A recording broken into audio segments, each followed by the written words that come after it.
আসসালামু আলাইকুম ভাই, আশা করি ভালো আছেন। গত পর্বের পর অনেকে আমাকে মেসেজ করেছেন যে আমাদের প্রতিদিনের জীবনে ছোট ছোট অনেক ভুল নিয়ে কথা বলায় তাদের খুব উপকার হয়েছে। আজ কি এমন কোনো বিষয় নিয়ে কথা বলা যায় যা আমাদের ইবাদতের সাথে সরাসরি জড়িত? ওয়ালাইকুম সালাম বোন। আলহামদুলিল্লাহ, আমি ভালো আছি। আপনার আইডিয়াটা দারুণ। আসলে আমরা তো অনেক ইবাদত করি, কিন্তু সেই ইবাদতগুলো আল্লাহর কাছে কবুল হচ্ছে কিনা সেটা নিয়ে কি আমরা ভাবি? আজ আমরা কথা বলতে পারি রিয়া বা লোক দেখানো ইবাদত নিয়ে। এটাকে বলা হয় গোপন শিরক। গোপন শিরক? শিরক তো আমরা জানি মূর্তি পূজা বা তাবিজে হয়, কিন্তু নামাজ পড়া বা দান খয়রাত করার মধ্যেও শিরক হতে পারে? এটা তো শুনে একটু ভয় লাগছে ভাই। ভয় পাওয়াটাই স্বাভাবিক বোন, কারণ রাসূল সাল্লাল্লাহু আলাইহি ওয়াসাল্লাম তার উম্মতের জন্য দাজ্জালের চেয়েও বেশি ভয় পেতেন এই রিয়া নিয়ে। রিয়া মানে হল আল্লাহর সন্তুষ্টির বদলে মানুষের প্রশংসা পাওয়ার জন্য ইবাদত করা। অর্থাৎ আপনি নামাজ পড়ছেন, কিন্তু আপনার মনে হচ্ছে মানুষ দেখলে আমাকে খুব পরহেজগার বলবে। এই যে মানুষের দৃষ্টি খোঁজা, এটাই হলো শিরক। তার মানে নিয়তের গরমিল। কিন্তু ভাই, ধরুন আমি জামাতে নামাজ পড়তে গেছি বা সবার সামনে দান করছি, সবার সামনে করলে তো মানুষ দেখবেই, তখন কি সেটা রিয়া হয়ে যাবে? না বোন, সবার সামনে করলেই রিয়া হয় না। রিয়া থাকে অন্তরে। আপনি যদি এই নিয়তে দান করেন যে আল্লাহ আমার উপর খুশি হবেন এবং অন্যরাও আমাকে দেখে উৎসাহিত হবে, তবে সেটা সওয়াবের কাজ। কিন্তু যদি মনে হয় লোকে আমাকে দাতা বলুক, আমার নাম পেপারে আসুক, তবে সেই দান আল্লাহর কাছে কবুল হবে না। রাসূল সাল্লাল্লাহু আলাইহি ওয়াসাল্লাম বলেছেন, ইন্নামাল আমালু বিন্নিয়াত, অর্থাৎ নিশ্চয়ই সমস্ত আমল নিয়তের উপর নির্ভরশীল। আপনার নিয়ত যদি হয় মানুষের প্রশংসা পাওয়া, তবে আল্লাহ কিয়ামতের দিন বলবেন, যাদের দেখানোর জন্য করেছ তাদের কাছেই যাও পুরস্কারের জন্য। ইয়া আল্লাহ! তার মানে সারা জীবনের সব আমল জিরো হয়ে যেতে পারে? ভাই, আমাদের মা বোনদের মধ্যে একটা অভ্যাস আছে, রান্না করলে বা কোনো ভালো কাজ করলে ফেসবুকে পোস্ট দেওয়া বা অন্যকে শুনিয়ে বলা, এগুলো কি রিয়ার মধ্যে পড়ে? এটা একটা ট্র্যাপ বোন। সোশ্যাল মিডিয়া রিয়ার সবচেয়ে বড় প্ল্যাটফর্ম হয়ে দাঁড়িয়েছে। উমরা করতে গিয়ে কাবার সামনে সেলফি দেওয়া, জায়নামাজে বসে ছবি তোলা, এগুলো খুব বিপজ্জনক। যদি মনের ভেতর সামান্যতম ইচ্ছাও থাকে যে সবাই জানুক আমি অনেক ইবাদত করি, তবে সেই ইবাদতটা নষ্ট হয়ে যেতে পারে।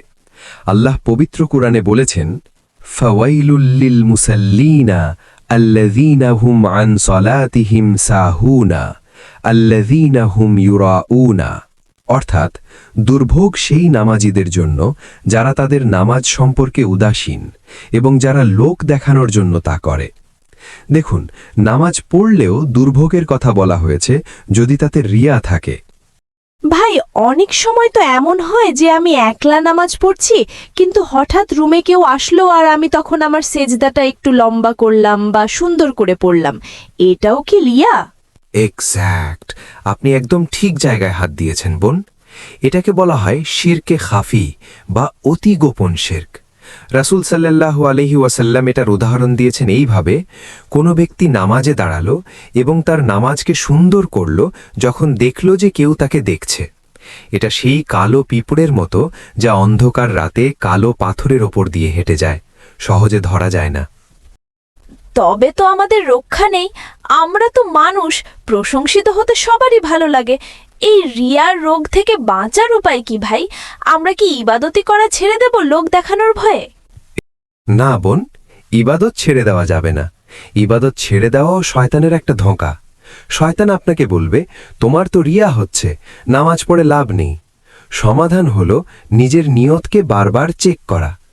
নামাজের মাঝখানে যদি রিয়ার চিন্তা আসে, তবে মনে মনে বলুন, আউযু বিল্লাহি মিনাশ শাইতানির রাজিম, এবং নিজের মনকে আল্লাহর দিকে ফিরিয়ে আনুন।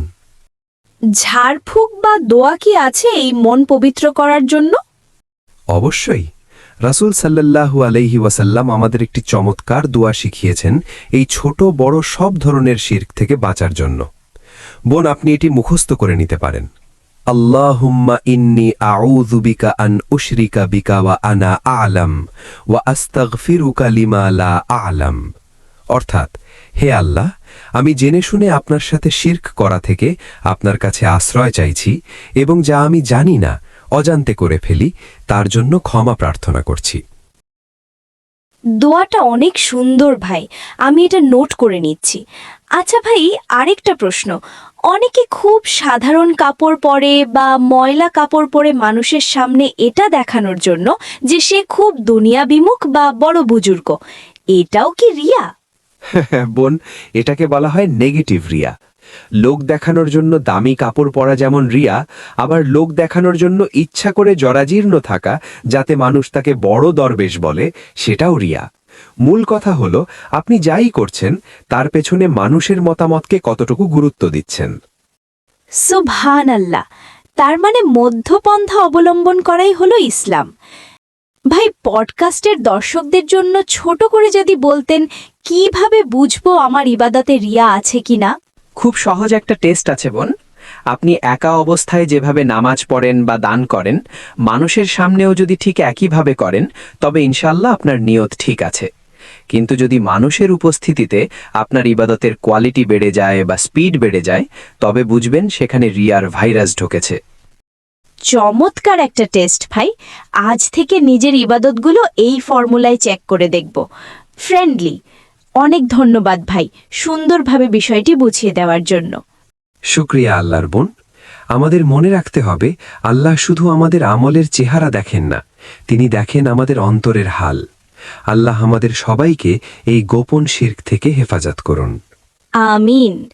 আজ এখানেই শেষ করছি। আগামী পর্বে অন্য কোনো গুরুত্বপূর্ণ বিষয় নিয়ে আবার দেখা হবে। আসসালামু আলাইকুম।